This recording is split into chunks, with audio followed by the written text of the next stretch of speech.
ഇത് നബി സല്ലല്ലാഹു അലൈഹി വസല്ലം അബൂ സഈദ് റളിയല്ലാഹു തആല അൻഹു നിന്ന് റിപ്പോർട്ട് ചെയ്യുന്ന ഒരു ഹദീസിൽ കാണാം. നബിയെ ഒരു മനുഷ്യൻ എന്ത് ചെയ്ത് വിരുന്നിന് വേണ്ടി വിളിച്ചു.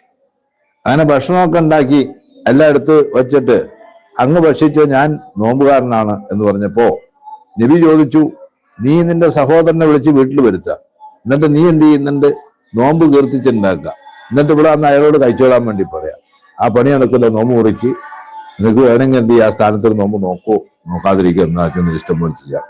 അങ്ങനെ നമുക്കൊരു വിരുന്നുകാർ വന്നാൽ ആ വിരുന്നുകാരെ തൃപ്തിക്ക് വേണ്ടി എന്ത് ചെയ്യുക, നോമ്പ് ഒഴിവാക്കി നമ്മൾ അവരോടൊപ്പം ഭക്ഷിക്കലാണ് അവരെ തൃപ്തി എന്ന് കണ്ടാൽ എന്ത് ചെയ്യുക, ആ നോമ്പ് ഒഴിവാക്കിയിട്ട് സുന്നത്ത് നോമ്പാണ് ആ നോമ്പ് ഒഴിവാക്കിയിട്ട് എന്ത് ചെയ്യുക, തൽക്കാലം അവരോടൊപ്പം ഭക്ഷണം കഴിക്കുക. എന്തിനു വേണ്ടി?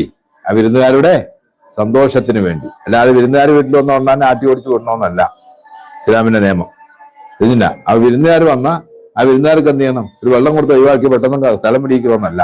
ഇതില്ല, അവര് വേണ്ടാന്ന് പറഞ്ഞ് പൊയ്ക്കോട്ടെ, എന്നാലും വേണ്ടില്ല, നമ്മൾ എന്ത് ചെയ്യണം, അവരെ അത് കഴിക്കുക ഇത് കഴിക്കുക പോലെ ഇരിക്കുക നിൽക്കുക എന്നൊക്കെ പറഞ്ഞ് ഇങ്ങനെ നമ്മൾ അവരെ പിന്നാലെ ഇങ്ങനെ നിൽക്കുക. മനസ്സിലായില്ല? അവര് വേണ്ടാന്ന് വെച്ചിട്ട് പോയാൽ അത് പിന്നാലെ അവരെ ഇഷ്ടം, അത് നമുക്ക് നമ്മളെതിരില്ല. ഇതവിടെ കയറി ചെന്നാൽ എന്ത് ചെയ്യുന്നുണ്ട്, ഒരു വെള്ളം കൊടുത്തിട്ട് എന്ത് ചെയ്യുന്നുണ്ട്, ഒന്നാനെ ഇവിടുന്ന് ഒഴിവാക്കി ആളെ പറഞ്ഞേക്കണമെന്നുള്ള ആ പണി എടുക്കരുത്, അത് ശരിയല്ല. അങ്ങനെയുള്ള സ്വഭാവം എന്ത് ചെയ്യാൻ പാടില്ല, ഒരു കാരണവശാലും നമ്മുടെ ഭാഗത്ത് ഉണ്ടാകാൻ പാടില്ല. മനസ്സിലാകും? അത് നമ്മൾ മാറ്റിവെക്കണം. അത് ആരായാലും ചെയ്യാൻ പാടില്ല.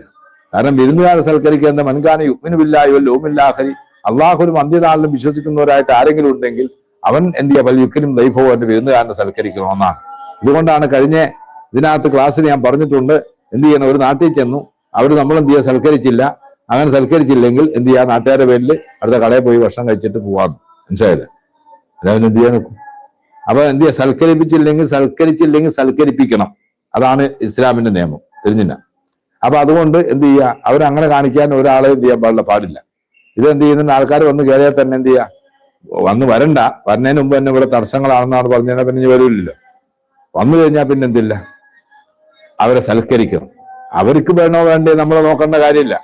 അധികം ഒന്നും കഴിക്കില്ലാത്ത ആളാണ്, ആയിക്കോട്ടെ, അത് കഴിക്കില്ലാത്ത ആളോ എന്തിലായിക്കോട്ടെ, അത് വേണ്ടാന്ന് പറഞ്ഞാൽ പോയിക്കോളൂലേ. ഇത് നമ്മളവിടെ വന്നാൽ എങ്ങനെയും ഒരു വെള്ളം കൊടുത്താലോ ഒഴിവാക്കി അവിടെ സ്ഥലം പിടിക്കുമെന്ന് വെച്ചാൽ പിന്നെ ആ വയ്ക്കോടെ പോകരുത്. കാരണം അവർക്ക് വിഷമാണ് നമ്മൾ ആ ചെല്ലുന്നതെന്ന് മനസ്സിലാക്കുന്നു. മനസ്സിലായില്ലേ? അങ്ങനെയാണ് അതിന്റെ മട്ടം. തിരിഞ്ഞില്ല. ആ സൽക്കാരം എന്ത് ചെയ്യുന്നുണ്ട്, നമ്മൾ ഈ മലപ്പുറം ഏരിയയിലൊക്കെ പോയി കഴിഞ്ഞാൽ അവിടെ കാണാം നല്ല സൽക്കാരം. മനസ്സിലായില്ലേ? ഒരിക്കൽ നമ്മൾ എന്ത് ചെയ്താലും പോയിട്ട് നമ്മുടെ തങ്ങളുടെ വീട്ടിൽ തന്നെ ഒരു ഭക്ഷണത്തിന് എത്ര 3 നേരം കഴിക്കാനുള്ള ഭക്ഷണം ഉണ്ടായിരുന്നു, ഒരു നേരം കഴിക്കാൻ ഉണ്ടായിരുന്നില്ല. ഞങ്ങള് തിരിഞ്ഞില്ല.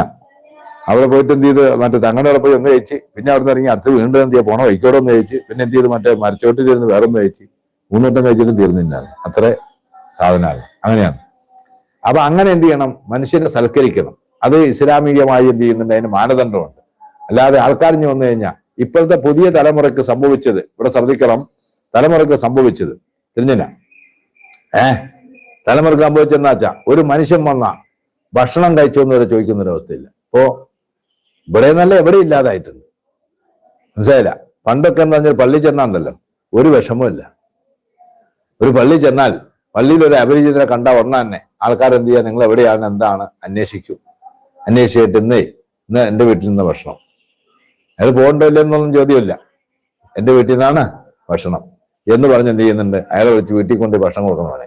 ഇന്ന് എന്ത് ചെയ്യുന്നുണ്ട്, ഒരാൾ വന്നാൽ തിരിഞ്ഞ് തന്നെ നോക്കില്ല. വേണമെങ്കിൽ പള്ളിയിലെ മൊയ്ലിയാർ വേണമെങ്കിൽ സൽക്കരിച്ചു കൊള്ളണം. ഞങ്ങൾക്ക് അതിനൊന്നും നേരമില്ല. ആക്കെ മൊയ്ലിയാരെ ഏൽപ്പിച്ചു കൊടുത്തിരിക്കുക. അപ്പൊ അങ്ങനെയായി. തിരിഞ്ഞ ഒരു മനുഷ്യൻ റമദാൻ കാലത്ത് കയറി വന്നാൽ പോലും ആരെങ്കിലും ഒരാൾ വന്ന് വാ നമുക്ക് നോമ്പ് തുറക്കാന്ന് പറഞ്ഞൊരു ഭക്ഷണത്തിന് വേണ്ടി, ഒരു വിരുന്നുകാരനല്ലേ, ഇത് റസൂലുള്ളാഹിന്റെ വിധിയല്ലേ, ഇല്ല റമദാന് നോമ്പ് പറ്റാൽ മതിയോ? മൻകാന യുഅ്മിനു ബില്ലാഹി വൽ യൗമിൽ ആഖിർ, പണ്ട് ഇതൊക്കെ ഇവിടെ ദീനിനുണ്ടായിരുന്നു എന്ന്. ഇന്ന് ഇതെല്ലാം ഇല്ലാതായിട്ടുണ്ട് പുതുതലമുറയിൽ. ഇതില്ല. ഒരു പള്ളിയിൽ ഒരു മനുഷ്യന് അപരിചിതനായിട്ട് ഒരാൾ പിരിവിന് വന്നിട്ടുണ്ടാവും. ആ പിരിവിന് വന്ന മനുഷ്യൻ നോമ്പ് തുറക്കണ എവിടെയാണ്, അയാൾക്ക് ഭക്ഷണം ഉണ്ടോ? ഒരു ചോദ്യമില്ല. ഇവര് നോമ്പെന്ന് പറഞ്ഞ് കഞ്ഞിയും കുടിച്ച് അങ്ങ് പോവാൻ. മനസ്സിലായില്ല? അതും പിന്നെ ആര് നോക്കിക്കോളണം? പള്ളിയിലെ വലിയവര് നോക്കിക്കോളണം. തമാശ പറയില്ല. നോമ്പ് സമയത്ത് ഇവിടെ കയറി വന്ന ഒരാൾ കയറി വന്നാലും ഉണ്ടാവുന്നു. ഇവിടെ നല്ല എല്ലാ സ്ഥലത്തും, ഒരു സ്ഥലത്തും ഒരു പള്ളിയിലും ചെന്നാൽ ഇപ്പം എന്ത് ചെയ്യില്ല. പണ്ടൊന്നും അങ്ങനെയല്ല. നോമ്പ് കാലത്തൊക്കെ നമ്മള് ഏതെങ്കിലും പള്ളികൾ എന്ത് ചെയ്യുന്നതിന് കണ്ടാൽ മതി. കാണുമ്പോഴത്തേക്ക് എന്ത് ചെയ്യുന്നതിന് എവിടുന്നാ വന്നേ, എന്തായാലും നോമ്പ് തുറന്നിട്ട് പോട്ടോ, അസന്ന് കണ്ടാൽ മതി, നോമ്പ് തുറന്നിട്ട് പോവാം, എന്നിട്ട് പോയാൽ മതി എന്നും പറഞ്ഞുകൊണ്ട് പുറകെ ആൾക്കാർ നിൽക്കും. തിരിഞ്ഞില്ല. ഇത് ഇന്നും റസൂലുള്ളാഹിന്റെ മദീനത്ത് കാണാമെന്നാ പറയുന്നത്. നേരെ ഒരു 5 മണി 4 മണി ആയി കഴിഞ്ഞാൽ പിന്നെ ആ പരിസരത്തോട് നടക്കാൻ നോക്കണ്ട. എന്റെ നോമ്പ് തുറക്കാനെന്ന് പറഞ്ഞ് ഇയാളെ ഇങ്ങനെ തലയിൽ പിടിച്ചുകൊണ്ട് നടക്കാണ് അത്ര മദീനക്കാർ ഇപ്പോഴും. റസൂലുള്ളാഹിന്റെ മാർഗം ആ മാർഗമായിരുന്നു പണ്ടുണ്ടായിരുന്നു. അതുകൊണ്ട് എല്ലാ മഹല്ലുകാരും തിരുത്തിക്കൊള്ളും. ഒരാളെ എവിടെ നിന്നെങ്കിലും വന്നാൽ എന്ത് ചെയ്യുന്നു, അവർക്ക് പിരിവ് മാത്രം കൊടുത്താൽ പോരാ, അവരെന്ത് ചെയ്യണം, ഭക്ഷണം കഴിക്കാനും ക്ഷണിച്ച് സൽക്കരിച്ചു വിടണം. അത് ഇസ്ലാമിന്റെ നിയമമാണ്. കാരണം റസൂല പഠിപ്പിച്ചാണ്, മൻകാന യുഅ്മിനു ബില്ലാഹി വൽ യൗമിൽ ആഖിർ, അള്ളാഹുവിനും അന്ത്യനാളിലും ആരെങ്കിലും വിശ്വസിക്കുന്നെങ്കിൽ ഫൽ യുക്രിം വൈഫഹു, അവന്റെ വിരുന്നുകാരനെ സൽക്കരിക്കട്ടെ. ഈമാനിന്റെ ഭാഗമാണത് സൽക്കാരം. അല്ലാതെ എന്ത് ചെയ്യുന്നുണ്ട്, ഒരു നാട്ടിലിട്ട് ഒരാളെ കയറി വന്നാൽ ഒരു മൈൻഡും ഇല്ല, പിരിവ് കൊടുത്തിട്ടാണ് പോവാറ്. നിങ്ങൾ ഭക്ഷണം കഴിച്ചോ, ഭക്ഷണം കഴിക്കാൻ ഇങ്ങോട്ട് വാ, അല്ലെങ്കിൽ ഇങ്ങോട്ട് വാ, ഇതൊന്നും പറയുന്നൊരു പണിയില്ല. ഇപ്പൊ പിരിവിന് വന്നെങ്കിൽ അത് പള്ളിയിലെ മൊയ്യാർ നോക്കിക്കൊള്ളണം ഭക്ഷണമൊക്കെ, അതിനെക്കുറിച്ച് അവിടെ ചർച്ചയില്ല. ഇങ്ങനെ ആവാൻ പാടില്ല. അത് എന്തുകൊണ്ട് ഈ സമൂഹം ഇങ്ങനെ ആയിപ്പോയെന്ന് എനിക്ക് അറിഞ്ഞുകൂടാ. ഇപ്പൊ പുതിയ നിയമം, ഒരാളെന്ത് ഒരു പിരിവിന് വന്ന, എന്നാലും ഞാൻ പല പ്രാവശ്യം പറഞ്ഞിട്ടുണ്ട് ക്ലാസ്സിൽ, തിരുത്തണ ഈ സമൂഹം. പള്ളിയിലെ ഉസ്താദ് പറയരുത്, കമ്മിറ്റിക്കാരും പറയില്ല, വന്നവർ വേണേ പറഞ്ഞു മരിച്ചുകൊണ്ട് പോയിക്കോന്നു. ഇത് ഏത് റസൂലുള്ളാഹിന്റെ സുന്നത്താ? ഒരാൾ പിരിവിന് വന്നപ്പോ സഹാബത്ത് അവിടെ ഇരിപ്പുണ്ട്. നീ പറഞ്ഞോ, നിങ്ങളെ എല്ലാവരും കൂടി ഇയാൾക്ക് എന്തെങ്കിലും കൊടുക്കണമെന്ന് എന്നോടൊന്ന് പറ. അങ്ങനെ അവിടെ ഇരുന്ന് സഹാബത്ത് മൊത്തം പിരിവാരം വന്ന് എന്ത് ചെയ്യാൻ, എനിക്ക് പിരിവോണമെന്ന് പറയാനല്ല പറഞ്ഞു, എനിക്കെന്ന് പറഞ്ഞോ എന്നല്ല പറഞ്ഞു. പിന്നെന്താ, സഹാബത്ത് മൊത്തം പറഞ്ഞു നബി അദ്ദേഹത്തിന് എന്തെങ്കിലും കൊടുക്കണം. നബി എന്തോ കൊടുക്കുകയും ചെയ്തു. എന്നിട്ട് നബി എന്താ പറഞ്ഞത്, ഇപ്പൊ കൊടുത്തയാള് ഞാന്, നിങ്ങൾ എന്നോട് ശുപാർശ ചെയ്തതിന്റെ പേരിൽ കൂലി നിങ്ങൾക്ക് എല്ലാവർക്കും പങ്കുവെച്ച് കിട്ടി. ഇങ്ങനെ റസൂലുള്ള പഠിപ്പിച്ച ഒരാൾ പിരിവിന് വന്നാൽ പിരിവ് കൊടുക്കാൻ വേണ്ടി എന്തെങ്കിലും ഹെൽപ്പ് ചെയ്ത് കൊടുക്കണം എന്ന് പറഞ്ഞോടത്തില് പള്ളിയിൽ ഉസ്താദിനോട് പറയിപ്പിക്കില്ല, പള്ളിയിൽ ഉസ്താദ് പറയില്ല, കമ്മിറ്റിക്കാരും പറയില്ല, പിന്നെ ആരാ പറയത്? ഇത് ഏത് ഇസ്ലാമാണോ? ഏത് സുന്നത്തായത്? ഏത് പ്രവാചകന്റെ ചെവിയത്?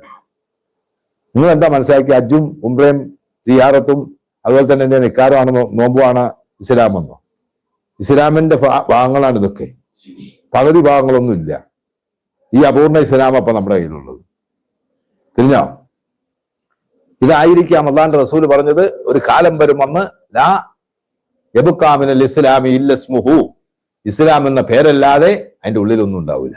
പേരൊക്കെ മുസ്ലിമിന്റെ ആണ്, പക്ഷെ പ്രവർത്തനത്തിന്റെ പകുതി മുക്കാലും ഇസ്ലാമിക്ക് വിരുദ്ധം. ഈ മഹൽ എങ്ങനെ തീരുമാനമെടുക്കാന്ന് ഞാൻ ചോദിച്ചു. അതിന്റെ ആവശ്യം എന്തിരിക്കുന്നു? അത് ഏത് റസൂലുള്ളാഹിന്റെ സുന്നത്താന്ന് ഞാൻ ചോദിച്ചു. ഒരാൾ മഹലിൽ പിരിവിന് വന്നു, അയാൾ എന്ത് ചെയ്യുന്നുണ്ട്, വിശ്വസനോ അല്ലാത്തവനോ ആവട്ടെ, റസൂലുള്ള പറഞ്ഞ് കുതിരപ്പുറത്ത് വന്ന് നിങ്ങളോട് ചോദിച്ചാലും കൊടുക്കാം. അള്ളനാണ് കുതിരപ്പുറത്ത് കൊടുക്കാനല്ല പറഞ്ഞത്. അങ്ങനെ ആരെങ്കിലും, ചിലരൊക്കെ വഞ്ചകം മാനിട്ട് അയ്യന്മാർ എല്ലാ രംഗത്തുമില്ലേ? എന്ത് ചെയ്യുന്നുണ്ട്, ചിലർ പെണ്ണെട്ടിയ പെണ്ണുമുള്ള വേറെല്ലാവരും കൊടുത്തി പോകണില്ലേ എന്ന് വെച്ചിട്ട് എന്ത് ചെയ്യാ, പെണ്ണെട്ടാതിരിക്കില്ല? കല്യാണം കഴിച്ചാൽ പെണ്ണുങ്ങൾ വേറെല്ലാവരും കൊടുത്തി പോകുന്നു പറഞ്ഞിട്ട് അങ്ങനെ നടക്കണം. അതാണ് ഇസ്ലാം. അതെന്ത് നിയമമാണെന്ന് ഞാൻ ചോദിച്ചു. ആരെങ്കിലും എന്തെങ്കിലും തെറ്റ് ചെയ്തിട്ടുണ്ടാവാം. ഈ തെറ്റിന്റെ പേരിൽ മഹൽ അടിസ്ഥാനത്തിൽ തീരുമാനം എടുക്കുക, ഇവിടെ പെണ്ണൂര് സ്വയം എണീച്ചെന്ന് പറഞ്ഞ് പിരിച്ചിട്ട് പോയിക്കോളണം, ഉസ്താദിനെ കൊണ്ട് പറയിപ്പിക്കില്ല, കമ്മിറ്റിക്കാരേക്കാത്ത ഇടപെടില്ല. അതെന്ത് നിയമം? അത് എവിടുന്ന് വന്ന ഇസ്ലാമാണത്? നിങ്ങൾ പറയണ്ടല്ല, പള്ളിയിലെ വലിയ പറഞ്ഞോളൂല്ലോ. പണ്ടൊക്കെ അങ്ങനെയായിരുന്നു. ഒരാൾ വന്നത് ഒരു മുസാഫർ ഇവിടെ വന്നിട്ടുണ്ട്, എല്ലാവരും അദ്ദേഹത്തെ ഒന്ന് സഹായിച്ചിട്ട് പോകും. തിരിഞ്ഞില്ല, പോകണമെന്ന് പറയാൻ മാത്രമല്ല, എന്റെ ഓർമ്മയിൽ തന്നെ മൊല്ലാക്കന്മാരെന്ത് ചെയ്യുന്നുണ്ട്, ചട്ടിയെടുത്തുകൊണ്ടാണ് ഇറങ്ങും. ഒന്നുമില്ലെങ്കിൽ മൂപ്പരെ തൊപ്പിയെടുത്ത് കൈപിടിച്ച് ഇഞ്ഞത് ആക്കുള്ള കാശ്. ആരും പറയണ്ട അവരോടൊന്നും, ഇറങ്ങി അങ്ങ് പിരിക്കുകയാണ്. പിരിച്ചെന്ത് ചെയ്യുന്നുണ്ട്, കാശ് കൊടുക്കുക. എല്ലാ സ്ഥലത്തും എന്ത് ചെയ്യുന്നത് അങ്ങനെ തന്നെ ചെയ്തുകൊണ്ടിരുന്നത്. ഇതൊക്കെ മാറി ഇപ്പൊ എന്ത് ചെയ്യുന്നുണ്ട്, മുണ്ടാൻ പാടില്ല, ഉസ്താദ് മുണ്ടരുത്, ആരും മുണ്ടരുത്, വന്നോര് വേണമെങ്കിൽ പറഞ്ഞു മേടിച്ചുകൊണ്ട് പോയിക്കോട്ടെ. അതെന്ത് ന്യായമാണ്? അത് ഏത് റസൂലിനെ പഠിപ്പിച്ച മാർഗം അത്? ഇവിടെ വരുമ്പോ നിങ്ങളെല്ലാരും കൂടി എന്ത് ചെയ്യുന്നു, ഉസ്താദ് അവിടുന്ന് പറഞ്ഞു, ഉസ്താദ് എന്ത് ചെയ്ത് പറഞ്ഞു, ബാക്കിയുള്ളവരെ ഇങ്ങോട്ട് കൊടുക്ക് വാ എന്നൊക്കെ പറഞ്ഞ് അങ്ങോട്ടും ഇങ്ങോട്ടും കൂടി കൊടുത്തത് നമ്മൾ എന്ത് ചെയ്യുന്നത്, 10 രൂപ കൊടുത്തെങ്കിലും അവിടെ മൊത്തത്തിൽ ബാഗ് എത്ര പിരിവ് കിട്ടി, അത്രയും കാശ് ആ മനുഷ്യന് കൊടുത്ത കൂലി എല്ലാവർക്കും കിട്ടിയതാണ്. കിട്ടൂലേ? മനസ്സിലായില്ല? ഉസ്താദിനെ കൊണ്ട് നമ്മൾ ഉസ്താദ് മഹലിൽ എന്ത് ചെയ്യും, ഉസ്താദിനെ കൊണ്ട് പറയിപ്പിച്ചപ്പോ ഈ മഹല്ലുകാരെ പറച്ചിലാണല്ലോ എല്ലാം പറയുന്നത് അല്ലേ? അങ്ങനെ ഒരാൾക്ക് പിരിവ് കിട്ടി, തിരിഞ്ഞില്ല. ആ 10,000 രൂപ പിരിവ് ഈ മനുഷ്യന് കിട്ടിയാൽ എന്ത് സംഭവിക്കും? ഈ നാട്ടിൽ ഈ മഹല്ലിൽപ്പെട്ട എല്ലാവരും കൂടി 10,000 രൂപ അദ്ദേഹത്തിന് സർക്കാർ ചെയ്യുന്ന കൂലിട്ടൂലേ? കിട്ടൂലേ? ഈ ഉസ്താദ് മുണ്ടരുത്, വന്നൂര് പണി മേടിച്ചിട്ട് പോയിക്കോളണം, കമ്മിറ്റിക്കാരും മുണ്ടരുത്. എന്തെന്ന് ആരുടെ നിയമമായത്? ഈ നിയമമൊക്കെ പൊതുയോഗം വിളിച്ച് തിരുത്തിക്കൊള്ളണമല്ല മഹല്ലിൽ. ഇസ്ലാമായിട്ട് മുന്നോട്ട് പോകണം. മഹല്ലിൽ എന്ത് ചെയ്യുക, ഇസ്ലാമിന്റെ തീരുമാനങ്ങൾ, പള്ളി എന്ന് പറഞ്ഞാൽ ഇസ്ലാമിന്റെ നിയമങ്ങൾ നടപ്പാക്കാനും ഇസ്ലാമിന്റെ പുനരുദ്ധാരണത്തിലുള്ള പള്ളി, അല്ലാതെ ഇസ്ലാമിനെ നശിപ്പിക്കാനുള്ള അല്ല പള്ളി. ഇന്ന് മഹല്ലും കമ്മിറ്റിയും ഒക്കെ പലയിടത്തും ആയി തീർന്നിരിക്കുന്ന ഇങ്ങനെ പല ഭാഗത്തുണ്ട് ഇസ്ലാമിന്റെ വശങ്ങളൊന്നുമില്ല. ആ വശങ്ങളൊക്കെ ഒഴിവാക്കിയിട്ട് എന്തൊക്കെയാണോ നാട്ടുകാർക്ക് തോന്നുന്നത് അതെല്ലാം തീരുമാനം. എന്തൊക്കെയാണോ നാട്ടുകാർക്ക് ഒന്നാക്കി തീരുമാനം. തിരിഞ്ഞില്ല. നിങ്ങൾ പറഞ്ഞ കാര്യമല്ല. പണ്ട് കാലത്ത് എന്ത് ചെയ്യാ, പള്ളിയിൽ കിടക്കാമായിരുന്നു. ഇപ്പൊ പള്ളിയിലും ആരും കിടക്കില്ല. എന്ത് നിയമം അത്? എത്ര മുസാഫിരിങ്ങളും അല്ലാത്തവരും വന്നപ്പോ പള്ളിയിൽ കിടന്നുറങ്ങിയിരുന്നത്. എത്രയോ പാവങ്ങൾ വന്ന് കിടന്നുറങ്ങിയിട്ടില്ലേ? ഇവിടെ പിന്നെ അങ്ങനെ ഒരു ഷെറില്ല. കിടന്നുറങ്ങാൻ പാടില്ല, ഇവിടെ കിടത്താൻ പാടില്ല എന്നൊന്നും ആരും പറയില്ല. ഓരോ പള്ളികളിലും എഴുതി വെച്ചിരിക്കുകയാണ് ഇവിടെ ആരും താമസിക്കാൻ പാടില്ല. 10 മണി കഴിഞ്ഞാൽ എല്ലാം പൂട്ടി പുറത്താക്കി കട്ടുകൊണ്ട് പോകത്രേ. ആരാടെ ഈ കട്ടുകൊണ്ട് പോണ്? സെക്യൂരിറ്റി അവിടെ ഇല്ലേ? ഒരാൾ സെക്യൂരിറ്റി ആയിട്ട് ഇരുത്തിയിരിക്കുക. എന്നിട്ട് ഇയാൾ ഗേറ്റൊക്കെ പൂട്ടി ഇവിടെ ആരും കടക്കരുത്, മലക്കോലും ഞെരു വരരുതെന്ന് പറഞ്ഞ് അവിടെ നിൽക്കാറ് 10 മണിയാകുമ്പോഴത്തേക്ക്. തിരിഞ്ഞില്ല. എന്നിട്ട് ഇത് പൂട്ടിയേക്കാം. ഈ പൂട്ടിയിട്ടേക്കണ ഇതിനകത്തുനിന്ന് എന്ത് കട്ടുകൊണ്ട് പോകാനായി പള്ളി? അകത്തെ പള്ളി പൂട്ടിയിട്ടിട്ട് പുറത്തെ പള്ളി തുറന്നടേ, ആരെങ്കിലും കിടന്നോട്ടെ. വന്നവരോട് പള്ളി വൃത്തിയായിട്ട് ആക്കരുത്. പള്ളിയിൽ കിടക്കുമ്പോൾ അതിന്റെ എന്ത് ചെയ്യണം, അതവുകളും സൂക്ഷ്മതയും പാലിച്ച് കിടക്കാവൂ എന്ന് എഴുതി വെക്കണം അവിടെ. അല്ലാതെ ആര് വന്നാലും പള്ളി കേൾക്കാൻ പാടില്ല, പള്ളി കയറരുത്. പിന്നെ എവിടെ കയറുന്നത്? എത്രയോ ആളുകൾ പണ്ട് കാലത്ത് എന്റെ ചെറുപ്രായമാണ് ഈ പറഞ്ഞത്. അന്നൊക്കെയും പള്ളികളിൽ നിന്നാണ് ആളുകൾ സ്ഥലത്ത് വന്നു കിട്ടു കഴിഞ്ഞാൽ ഒരു അതിഥി വന്നാൽ കിടക്കുന്ന എവിടെയാ? പള്ളിയിലാണ് കിടക്കുന്നത്. தெரிஞ்சிല്ല. ഇനി നമ്മൾ വീട്ടിൽ കിടത്തിയാൽ തന്നെ വീട്ടിൽ കിടക്കാൻ പറ്റുന്ന അതിഥികളൊക്കെ ഇങ്ങോട്ട് പോവാ, ഞങ്ങൾ പള്ളിയിൽ പോയി കിടന്നോളാം നമ്മൾ ഞങ്ങോട്ട് പോകും. ഇതൊക്കെയാണ് പണ്ടത്തെ അനുഭവം. ഇന്ന് പള്ളിയിൽ കയറാനേ പാടില്ല, പള്ളിയിൽ കിടക്കാൻ പാടില്ല, ഇരിക്കാൻ പാടില്ല. 10 മണി കഴിഞ്ഞാൽ പള്ളി പൂട്ടി പുറത്ത് ഒരൊറ്റ വലിച്ചിനും പാടില്ല. കേരളത്തിലെ ഏറ്റവും വലിയ എന്ത് ചെയ്യുന്നുണ്ട്, ദർശന സംവിധാനം നടക്കുന്ന പൊന്നാനി പള്ളിയാണ്. ഇന്നും അതിന്റെ വാതിലടക്കലില്ല, രാവും പകലും തുറന്നെടുക്കുക. ഇതൊക്കെയാണോ ഇസ്ലാം? അങ്ങനെയാണ് എന്ത് ചെയ്ത് പഠിപ്പിച്ചത്? തിരിഞ്ഞില്ല. ഈ പൂട്ടലും കെട്ടലിന്റെ ഒന്നും ഒരു ആവശ്യമില്ല. ഈ പള്ളിയിൽ നിന്ന് എന്തോന്നും എടുത്തുകൊണ്ട് പോകാനാണ് ഞാൻ ചോദിച്ചത്. വേറെയുള്ള ആരാധനാലയം വല്ലാണെങ്കിൽ അവിടെ വല്ലതൊക്കെ സാധനങ്ങളൊക്കെ വെച്ചിട്ടുണ്ടാവുന്നില്ല. ഇവിടെ എന്നാ ഉള്ളത്? മിമ്പറാനും കട്ടുകൊണ്ട് പോകും. പള്ളിയിൽ ഇപ്പൊ ആകെയുള്ളൊരു മിമ്പറാണല്ലോ സാഹിബ്, ഇതാരും എടുത്തുകൊണ്ട് പോകും. അല്ലെ പിന്നെ ഈ മൈക്കോ, ഈ കാലത്ത് ഈ പള്ളിയിലെ മൈക്ക് ആർക്കും വേണം? തിരിഞ്ഞില്ല. ഈ റോട്ടിൽ കൂടെ പിരിവിന് നടക്കുന്നവരും മടിക്കത്തില്ല. ആ ജാതി മൈക്ക ഓരോ പള്ളിയിലുള്ളത്, മനസ്സിലായില്ല? പിന്നെ എന്ത് കട്ടുകൊണ്ട് പോകുന്നാ പറഞ്ഞത്? ക്ലോക്കോ. പണ്ട് കാലത്തായിരുന്നു അത്. ക്ലോക്ക് പോയിട്ട് എന്ത് ചെയ്യുന്നുണ്ട്? സ്വർണത്തിന്റെ ദാനം കൊണ്ടുപോയാൽ ആർക്കും വേണ്ട. റാഡോ വാച്ചിന് വരെ വിലയില്ലാതായിരിക്കുന്ന ഒരു കാലഘട്ടമായിരുന്നു. പണ്ട് റാഡോ വാച്ച് കെട്ടി ഇങ്ങനെ കാണിച്ചുകൊണ്ട് അപ്പൊ അതിനും വിലയില്ല. അപ്പൊ ആരും അങ്ങനെ കാണിക്കില്ല, കാരണം ആരും തിരിഞ്ഞു നോക്കില്ല. ഇതിനായാലും എന്നാ കെട്ടിയേക്കണേ? ആ മേടിച്ചവരിപ്പോ ഇതിന് എന്ത് ചെയ്യുന്ന വെച്ചിട്ട് കെട്ടിക്കൊണ്ട് നടക്കുന്നു മാത്രമേ ഉള്ളൂ. പണ്ട് ഇതൊക്കെ കെട്ടിയിട്ട് തന്നെ കയ്യെ കിടക്കാണ്ടോ റാഡോ വാച്ചൊക്കെ കെട്ടണം, ഭയങ്കര കാര്യപ്പെട്ട ആളാന്നൊക്കെയാണ് അന്ന് ഉണ്ടായിരുന്നത്. ഇന്ന് റാഡോ അല്ല, ഏത് കോടോ കെട്ടിയാലും ഇല്ല. ഇപ്പൊ ഇറാൻ അങ്ങനെയല്ലേ പറഞ്ഞേ? ആ പേടിപ്പിച്ചിട്ടൊക്കെ ഉള്ള പരിപാടി ഉണ്ടല്ലോ, നിർത്തിക്കൊള്ളണം, മര്യാദക്ക് സംസാരിച്ചോളണം, ഇല്ലെങ്കിൽ നിന്റെ ലോക പോലീസിന്റെ കുപ്പായം ഊരി ഞങ്ങൾ വിടും എന്നാ പറഞ്ഞത് ഇറാൻ പ്രസിഡന്റ്. ഇന്നലെ പറഞ്ഞതായത് തിരിഞ്ഞില്ല. മര്യാദക്ക് സംസാരിച്ചോളണം, ഇല്ലെങ്കിൽ നിന്റെ ലോക പോലീസിന്റെ കുപ്പായ ഊരി നിന്നെ ഞങ്ങൾ വിടും. അല്ലാതെ ആരെ പേടിപ്പിക്കാനാണ് ഇവർ നടക്കുന്നത്? തിരിഞ്ഞില്ല. ഈ കാലഘട്ടത്തിലൊക്കെ ഇതെല്ലാം നടക്കാൻ പോകുന്ന കേസാണ്. അപ്പൊ ഞാൻ പറഞ്ഞു വന്നത് എന്താണെന്നറിയാം? നമ്മളുടെ മഹല്ലുകളിൽ നമ്മൾ തീരുമാനം എടുക്കുമ്പോൾ പള്ളിയിൽ വരുന്നവർക്ക് പിരിവ് കൊടുക്കാൻ പാടില്ല. പിന്നെ എന്താണ് ചെയ്യണത്? അത് ഉസ്താദ് പറയാൻ പാടില്ല. ഉസ്താദ് പറഞ്ഞാൽ എന്താ പറ്റണേന്ന് ഞാൻ ചോദിച്ചു. നിങ്ങൾക്ക് ഇഷ്ടമുണ്ടെങ്കിൽ കൊടുക്കണം. ഉസ്താദ് പറഞ്ഞാലും പറഞ്ഞില്ലെങ്കിൽ നിങ്ങൾക്ക് ഇഷ്ടമുണ്ടെങ്കിൽ നിങ്ങൾ കൊടുക്കുള്ളൂ. ഉസ്താദ് പറഞ്ഞു എന്ന് എല്ലാവരും കൊടുക്കും. അല്ല, നാട്ടുകാർ പറഞ്ഞാണോ ഇസ്ലാം? അത് അള്ളാന്റെ റസൂൽ പറഞ്ഞാണോ നമുക്ക് കാര്യം? നാട്ടുകാർ അങ്ങനെ തീരുമാനം എടുക്കാൻ വേണ്ടിയിട്ട് എന്ത് ചെയ്യാ, ഒരു ഇതുണ്ടാക്കി കൂടെ കൊണ്ടുവന്നു കഴിഞ്ഞാൽ ആരും പറയൊന്നുമില്ല. കുറച്ച് ആൾക്കാർക്ക് തോന്നുന്നത് തന്നെ, അല്ലാതെ ആരാ പറഞ്ഞത്? ഇപ്പൊ ഇവിടുത്തെ തീരുമാനം ഇവിടെ ഇന്ന പോലെയാണ് ആവണമെന്ന് തീരുമാനിച്ചത് നാട്ടുകാരാ. എന്ത് നാട്ടുകാർ? എവിടെ? കുറച്ച് ആൾക്കാരും വല്ലതും പറഞ്ഞിട്ടുണ്ടാവും. ഈ നാട്ടിലുള്ള ബാക്കിയുള്ളവർക്ക് സംഭവം തന്നെ അറിയുന്നുണ്ടാവില്ല. ഇതല്ലേ ശരി എല്ലായിടത്തും? അപ്പൊ ഇനി പൊതുയോഗം അങ്ങനെ പറഞ്ഞാൽ തന്നെ അത് തിരുത്തണം. അങ്ങനെയല്ല. നമ്മുടെ നാട്ടിലാരെയും പിരിവിന് വന്ന ഉസ്താദ് ഒരു വാക്ക് പറഞ്ഞോട്ടെ, അയാൾക്ക് പിരിവ് കൊടുക്കുമെന്ന് പറഞ്ഞോട്ടെ. പറയാൻ തീരുമാനം എടുത്തു കഴിഞ്ഞാൽ എന്ത് സംഭവിക്കും? ഇയാൾ ഉസ്താദ് ഇവിടെ എന്ത് ചെയ്യുക? ഈ നാട്ടുകാർക്ക് വേണ്ടിയിട്ട് പറയാണ്, നിങ്ങൾ എല്ലാവരും എന്ത് ചെയ്യണം? വന്ന ആൾക്ക് ഇന്ന ഒരു ആവശ്യമായിട്ട് വന്നിരിക്കുകയാണ്, അയാളൊന്ന് സഹായിക്കണം. നിങ്ങൾ എല്ലാവരും കൂടി ഒന്ന് എന്ത് ചെയ്ത് കയ്യെന്നൊക്കെ സഹായിച്ചാൽ എന്തായി? ഈ ഉസ്താദിനെ കൊണ്ട് പറയാൻ നിങ്ങൾ തീരുമാനം എടുത്ത് അയാളെ ഏൽപ്പിച്ചുകൊണ്ട് എന്തായി? നിങ്ങളെ മൊത്തം പറഞ്ഞ ആളാണുള്ളത്. ഈ ആൾക്ക് 10,000 രൂപ കിട്ടിയാലും ഈ നാട്ടിലുള്ള മൊത്തം ആൾക്കാർ കൂടി 10,000 രൂപ എന്ത് ചെയ്തു? പാവത്തിന് സഹായിച്ചു, അല്ലെങ്കിൽ ഒരു രോഗിയെ സഹായിച്ചു, അല്ലെങ്കിൽ എന്ത് ചെയ്യുന്നുണ്ട്? ഒരു അവശത അനുഭവിക്കുന്നത് സഹായിച്ചു എന്ന് കിട്ടൂലേ? മറ്റാ കൊടുത്തോന്ന് മാത്രമല്ലേ കിട്ടുള്ളൂ. എന്തേ ഇവര് ചിന്തിക്കാത്ത? പണ്ട് കാലത്ത് അങ്ങനെ ഇല്ലായിരുന്നു. എന്നിട്ട് ഇപ്പൊ പഴയ കാലമല്ല. എന്ത് പഴയ കാലമല്ല? എന്താ ഈ പുതിയ കാലത്ത് പഴയ കാലത്തൊക്കെയാണ് ഇതിനൊക്കെ പള്ളിയിരിക്കണായി എന്ത് ചെയ്യുന്നതിനെയും ഇതൊക്കെ ആരെയും എടുത്തുകൊണ്ട് പോകുന്നത്. ഇന്ന കാലത്ത് ആർക്കും വേണതില്ല, ഒരാൾക്കും വേണ്ട. മനസ്സിലായില്ലേ? വാച്ച് പോലും വേണ്ട. ഒരു വീട്ടിലെ എന്ത് ചെയ്യുന്നത് അവിടെ കിടക്കോണത്ത് ഇരിക്കുമ്പോഴത്തെ ബാത്റൂമിൽ ഒരു വാച്ചപ്പ്, പിന്നെ ആരാ വാച്ച് മേടിക്കുന്നത്? മനസ്സിലായില്ല, ആർക്കും വേണ്ട. കാരണം ഇനിയിപ്പോൾ അത് കൂടാണ്ട് എന്ത് ചെയ്യാം, ടെക്സ്റ്റൈൽസുകാരും കൊടുക്കും.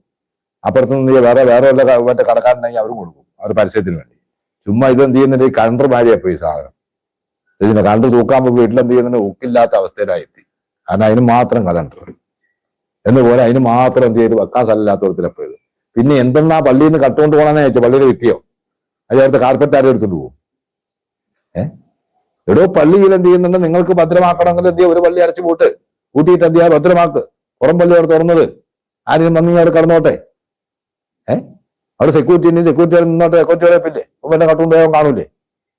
പിന്നെ എന്ത് ഇതെല്ലാം പൂട്ടി കഴിഞ്ഞിട്ട് ഇവിടെ ആരുമില്ല, പിന്നെ സെക്യൂരിറ്റി ഇവിടെ എന്തിനാ കബറാളികളെ നോക്കാനാ, കബറാളികൾ അടിച്ചു കൊണ്ടുവന്നു. അല്ല വലിയ ചില മഹല്ലുകളിൽ വലിയ പള്ളികൾ വെച്ചിട്ട് സെക്യൂരിറ്റി വെച്ചിട്ട് എന്ത് 10 മണി കഴിഞ്ഞ് അവിടെ കയറാൻ പാടില്ല, പൂട്ടി അവിടെ താക്കോല് കേൾപ്പിച്ചിരിക്കുകയാണ്. തിരിഞ്ഞില്ല, ഈ സെക്യൂരിറ്റിയുടെ പണി എന്താ, കബറാളികൾ ആരും ഇവിടെ നനച്ചു പോകും.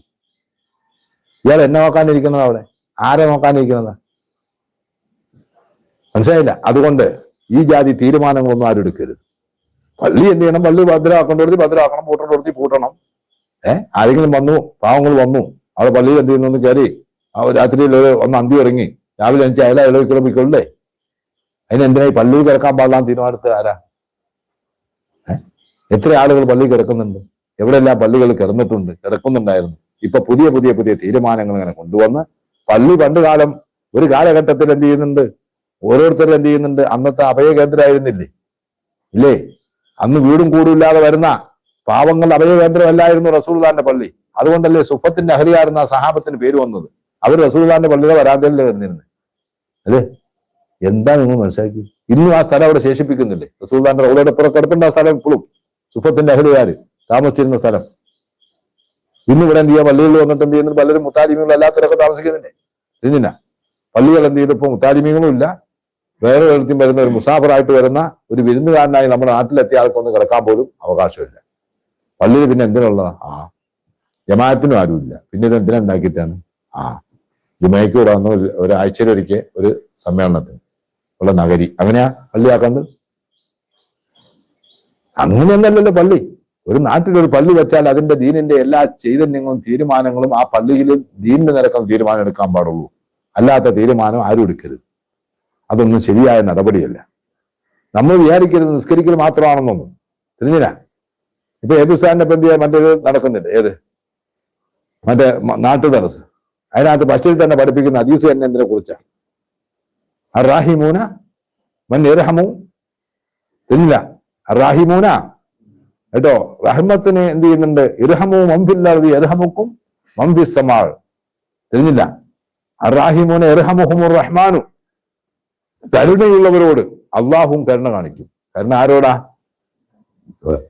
കൊച്ചുകുട്ടികളിലും അത്രയാണോ? രോഗികളോട് കരുണ കാണിക്കണ്ടേ? വിഷമം അനുഭവിക്കുന്നവരോട് കരുണ കാണിക്കണ്ടേ? വിശക്കുന്നവനോട് കരുണ കാണിക്കണ്ടേ? കിടക്കാറില്ലാത്തതുകൊണ്ട് കരുണ കാണിക്കണ്ടേ? അതുപോലെ എന്ത് ചെയ്യുന്നുണ്ട്, ഒരുത്തനെ എന്ത് ചെയ്യും, ജീവിക്കാൻ മാർഗ്ഗമല്ല, അവന് രോഗിയാണ്, അവനക്ക് പണിയെടുത്ത് ജീവിക്കാൻ കഴിയില്ല, അവനോട് നമ്മൾ കരുണ കാണിക്കണ്ടേ? ഒരാൾ രോഗിയാണ്, ചികിത്സിക്കാൻ പൈസയില്ല, നമ്മൾ കരുണ കാണിക്കണ്ടേ? ഇതല്ലേ ഇതിന്റെ അർത്ഥം? ഇതില്ല. അങ്ങനെ നിങ്ങൾ കരുണ കാണിച്ചാൽ എന്ത് ചെയ്യും? ഇർഹമുക്കും മംഫിസമായി, ആകാശത്ത് അധികാരമുള്ള റബ്ബ് നിങ്ങളോടും കരുണ കാണിക്കുന്ന. കരുണ വേണം. തിരിഞ്ഞില്ല. ഇപ്പൊ ഇന്നലെ ഒരുത്തം വന്നിട്ട് പറയാം, ഒരൊറ്റ രാഷ്ട്രീയക്കാരനും എവിടെ കൊണ്ട് ഭക്ഷണം കൊടുക്കുന്നതാണ്. അങ്ങനെയുണ്ട്. ഹോസ്പിറ്റലുകളിൽ ആരും ഭക്ഷണം കൊടുക്കുന്ന ഒരു നേതാവ് അതിന്റെ ആവശ്യമില്ല. ഹോസ്പിറ്റലുകളിൽ ഭക്ഷണം ഒന്നും കൊടുക്കണ്ട, അവര് കൊണ്ടുകൊടുക്കും. ഹോസ്പിറ്റലിൽ നിന്ന് കൊടുക്കും. അല്ലാതെ റവന്യൂർക്കുന്നു. എത്ര പാവങ്ങളുണ്ടല്ലോ. ഈ കഴിഞ്ഞ 2 ദിവസം മുമ്പ് എന്ത് ചെയ്യുന്നുണ്ട്, ഈ വണ്ടാനം മെഡിക്കൽ കോളേജിൽ ഒരു വീഡിയോ ഇട്ടില്ലായിരുന്നു. ഒരു എന്ത് ചെയ്യുന്നുണ്ട്, തള്ളയും കുട്ടിയൊക്കെ വന്ന് അവിടെ മറ്റേ ഭക്ഷണത്തിന് വേണ്ടി നിൽക്കുന്നത്. അവര് എന്ത് ചെയ്യുന്നുണ്ട്, ഈ മറ്റേ അൻസാരി സൂര്യനായിട്ട് കണ്ടപ്പോൾ അയാളുടെ തോടി വന്നപ്പോൾ അയാൾ ചോദിച്ചു, ഏതാണ് വിഷമങ്ങൾ, എന്താണ്, നിങ്ങൾ എന്താ ഇവിടെ വന്നേ, ആരാ ഹോസ്പിറ്റൽ? അവിടെ ആരുമില്ല. ഉറ്റവരും ഉടയവരും ഇല്ലാത്തത് കൊണ്ട് ഒരു നേരത്തെ ഭക്ഷണം കിട്ടാൻ വേണ്ടി അവിടെ വന്ന് കാവൽ നിന്നിട്ട് ഒരു പൊതി ഭക്ഷണം മേടിച്ചു വെച്ചിട്ട് ആ ഭക്ഷണം ഉച്ചയ്ക്കും കഴിക്കും, അതിന്റെ ബാക്കി രാത്രിയും കഴിക്കും. ഇത്ര ഒരു കുടുംബത്തിന്റെ അന്നമാണ്.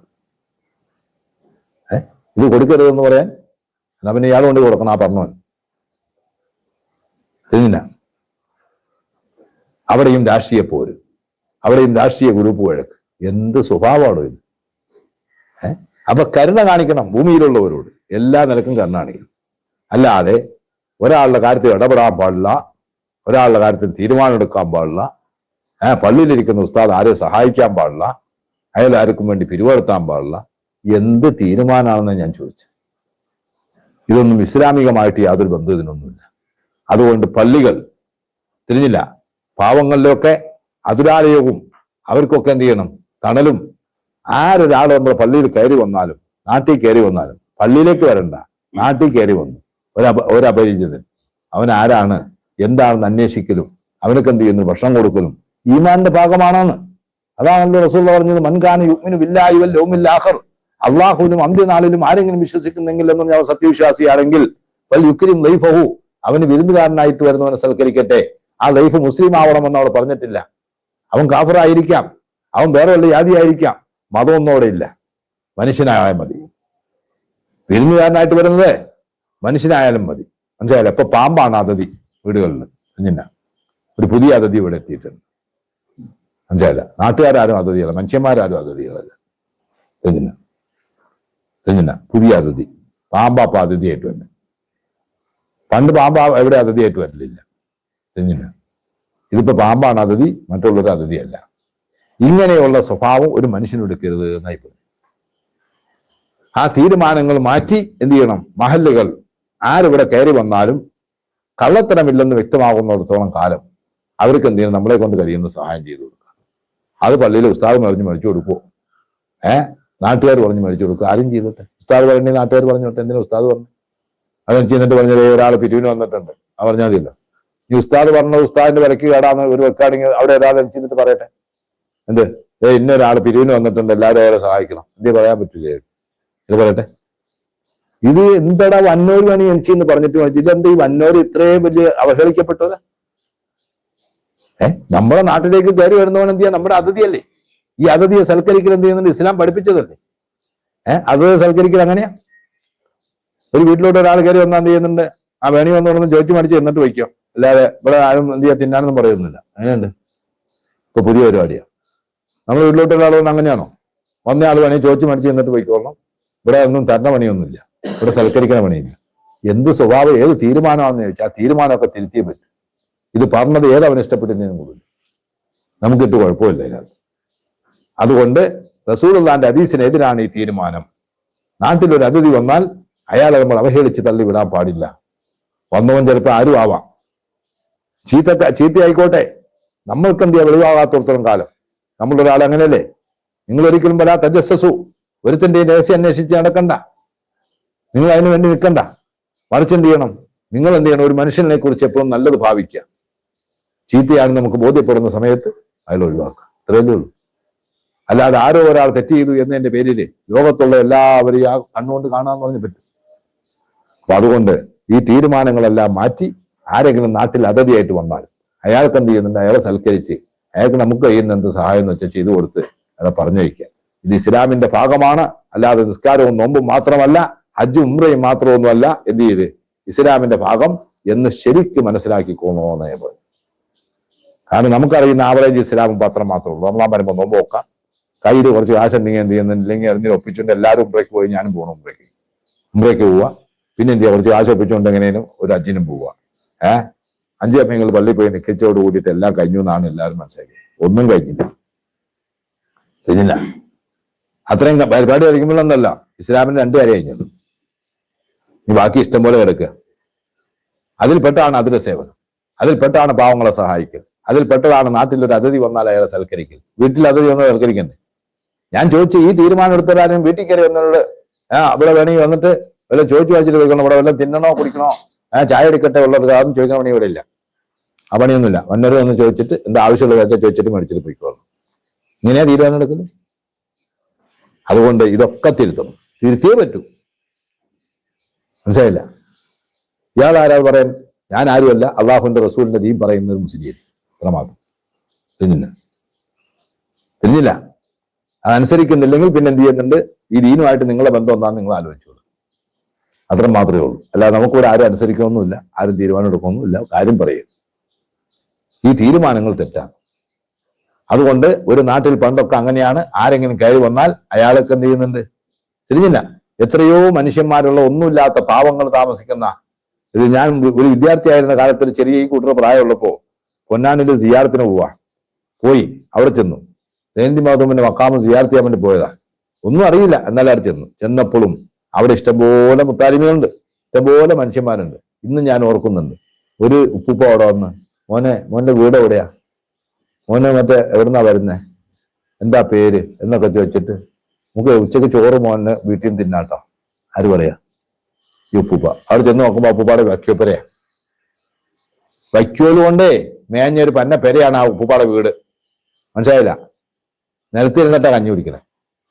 ഇരിക്കാൻ ഒരു ബെഞ്ച് പോലും ഇല്ല അവിടെ. ആ ഉപ്പുപ്പ പൊന്നാനയില് എന്തോരം മനുഷ്യന്മാരൊന്നും ഓടുന്ന സ്ഥലമാണെന്നറിയാവത്. ഇതൊക്കെ പണ്ടത്തെ നിലവാരം. ഒരാളും ഒരു പള്ളിയിൽ വന്നാൽ പട്ടിണി കിടക്കൂല. ഇതെന്ത് ചെയ്യുന്നുണ്ട്? മനുഷ്യൻ വന്നാ വല്ല പിരിവും എന്ത് ചെയ്യുക, വല്ലച്ചാനെ കൊടുത്തേയും കൊടുക്കും. തിരിഞ്ഞ് എവിടെ നിന്നാണ്, എന്താണ്, ഭക്ഷണം കഴിച്ചോ, ഒരു ചോദ്യവും പറച്ചിലും ഒന്നും ഇല്ലാതായിട്ടുണ്ട്. പുതിയൊരു തലമുറ പലൊരു രൂപത്തിലേക്കാണ് പോകുന്നത്. അത് മാറ്റി ഇപ്പൊ എന്താ ഇസ്ലാമിന്റെ എല്ലാ ചൈതന്യവും വിട്ടു. അപ്പൊ റസൂലുള്ളാഹിന്റെ ഹദീസിന്റെ അർത്ഥം എന്താണെന്ന് ഞാൻ ചോദിച്ചു. പണ്ട് കാലത്ത് അത് അറിയുന്നതുകൊണ്ടാണല്ലോ ഈ സഹാബത്തും മറ്റുള്ളവരൊക്കെ സൽക്കരിച്ചത്, അല്ലേ? അതിനല്ലേ ജൂതരെ പോലും നബി സൽക്കരിച്ചിട്ടുണ്ട്, അല്ലേ?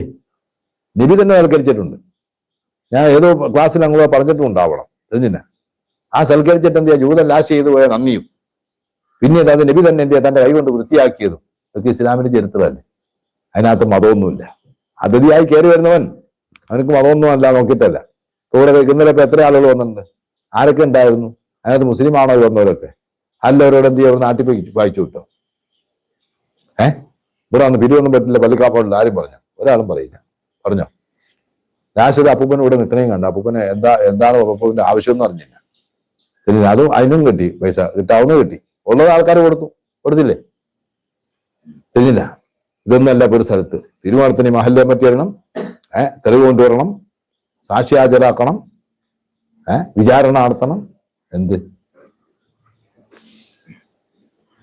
തിരിഞ്ഞില്ല. ബാക്കിയുള്ള പിരിവിനും കൊടുക്കണമെങ്കിൽ ഒരു വിചാരണയും വേണ്ട. ഒരു രാഷ്ട്രീയക്കാരനകത്ത് 1,00,000 ഞെര്. അപ്പൊ വിചാരണയൊന്നുമില്ല. നിങ്ങളുടെ തെളിവെന്താ? നിങ്ങൾ കൊണ്ട് ഉപയോഗിക്കുന്നതിന്റെ തെളിവെന്താ? ഒന്നുമില്ല. അല്ല, ഞാൻ ചോദിക്കുകയാണ്. വലിയ ബിസിനസ്സുകാരായിട്ടൊക്കെ വലിയ ഇതൊക്കെ നടക്കണ വലിയ വർത്താനം പറഞ്ഞ ആൾക്കാര് അവിടെ കടയിലേക്ക് കയറി വന്ന് ഒരു രാഷ്ട്രീയ പാർട്ടി പിരിവ് 25,000 എഴുതും അങ്ങോട്ടാകാം. ഒന്നും കണ്ടില്ല, അങ്ങ് കൊടുത്തില്ല. നിങ്ങൾക്ക് തെളിവുണ്ടോ? ഈ കാശങ്ങൾ കൊണ്ട് അവിടെ ഉപയോഗിക്കുന്ന തെളിവുണ്ടോ? ഇത് തെളിവിച്ചെന്നെ മറ്റേ ഇത് എന്ത് ചെയ്യുന്നുണ്ട്? എന്റെ വൗച്ചർ ഉണ്ടോ? ചോദ്യമില്ല. ഒരു പാവപ്പെട്ടവൻ ഇവിടെ വല്ലതും 10 രൂപ മേടിക്കാൻ വന്ന എന്തെല്ലാം ചോദ്യവും പറച്ചിലും എന്ന് വെച്ച് കള്ളന്മാർക്ക് വളം വിടുകയെന്ന് ഇനിയിപ്പോ ഇതിന്റെ പുറത്ത് വന്നിട്ട് ഒരുത്തന്മാര് പറയും, എന്ത് കള്ളന്മാർക്ക് വളം വിടാന്ന്. കള്ളന്മാർക്ക് വളം വിടല്ലേ ഇത്? കള്ളന്മാരാരാന്ന് വെച്ചാൽ എന്ത് ചെയ്യുന്നുണ്ട്? അത് വന്നവരെ എന്ത് ചെയ്യുന്നു? നമുക്ക് കാണുമ്പോൾ അറിയാം. ഈ കള്ളത്തരായിട്ട് വന്നവരെ അങ്ങനെ ഉണ്ടെന്നൊരു സംശയം തോന്നിയാലേ പരിശോധിക്കുന്നുള്ളൂ. അല്ലാതെ ലോകത്ത് കാണുന്നവരെ മൊത്തം ആ കണ്ണുകൊണ്ട് കാണാൻ പറ്റുമെന്ന് ഞാൻ ചോദിച്ചത്. എവിടെയും കാണുന്ന ഒരു പെണ്ണ് വ്യഭിചരിച്ചെന്ന് പറഞ്ഞ് ലോകത്ത് കാണുന്ന പെണ്ണുങ്ങൾ മൊത്തം വ്യഭിചാരികളാന്ന് പറഞ്ഞ് എന്റെ പിന്നാലെ നടക്കുക, അതിന് തെളിവുണ്ടാക്കാൻ നടക്കുക ആണോ? എന്തെന്നാ നിങ്ങൾ പറഞ്ഞു? അല്ലെങ്കിൽ എവിടെയെങ്കിലും പോയി ഒരാണ് വ്യഭിചരിച്ചെന്ന് പറഞ്ഞിട്ട് എന്ത് ചെയ്യുന്നുണ്ട്? ലോകത്തുള്ള എല്ലാ ആണുങ്ങളും ഇങ്ങനെ എന്ത് ചെയ്യുന്നുണ്ട്? ഇതായിട്ട് എടുക്കുക, തെളിവുണ്ടാക്കാൻ. അത് പറ്റുമോ നമുക്ക്? നമുക്കൊരു സംശയം കുടുങ്ങിയാൽ അത് പരിശോധിക്കുക, കണ്ടെത്തുക, അന്വേഷിക്കുക, അത് വേണം. ഇതൊന്നും ഇല്ലാത്തവർത്തോളം കാലം വരുന്നൊരു മനുഷ്യനെ എന്ത് ചെയ്യുന്നുണ്ട്? ആ കണ്ണോടെ ഒന്നും കാണരുത്. അതൊന്നും ശരിയല്ല. കാരണം എന്ത് ചെയ്യുക? ഒരു മുഅ്മിനെ കുറിച്ച് നമ്മൾ എന്തേ ഭാവിക്കാവുള്ളൂ? നല്ലത് മാത്രമേ ഭാവിക്കാവുള്ളൂ. ചീത്ത ഭാവന ഇസ്ലാം പറഞ്ഞിട്ടില്ല.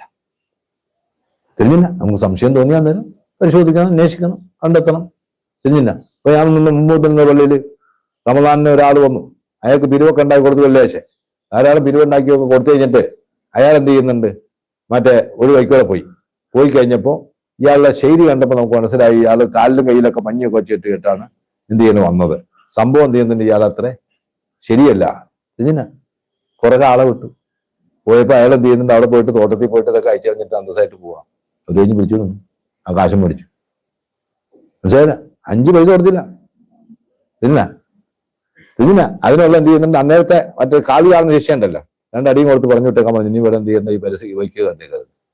കാലിലൊക്കെ വെച്ചേറ്റി കാലിന്റെ മൊത്തം പോക്കാന്നൊക്കെ പറഞ്ഞ് വന്ന് പിരിവെടുത്തി കാശൊക്കെ ഉണ്ടാക്കി കൊടുത്തിട്ട് അവൻ എന്ത് ചെയ്യും? അപ്പുറത്ത് ചെന്ന് തോട്ടത്തിൽ ചെന്ന് ഇതെല്ലാം അയച്ചിട്ട് അന്തസ്സായിട്ട് നടന്നു പോവുക. കുറെ പോയി പിടിച്ച് തിരിഞ്ഞില്ല. പിടിക്കാൻ ആളെ പറഞ്ഞു വിട്ടു, അവരെ പിടിച്ചുകൊണ്ട് വന്നു, കാശും മേടിച്ചു, അടിയും കൊടുത്ത് വിട്ടു. അല്ല പിന്നെന്താ?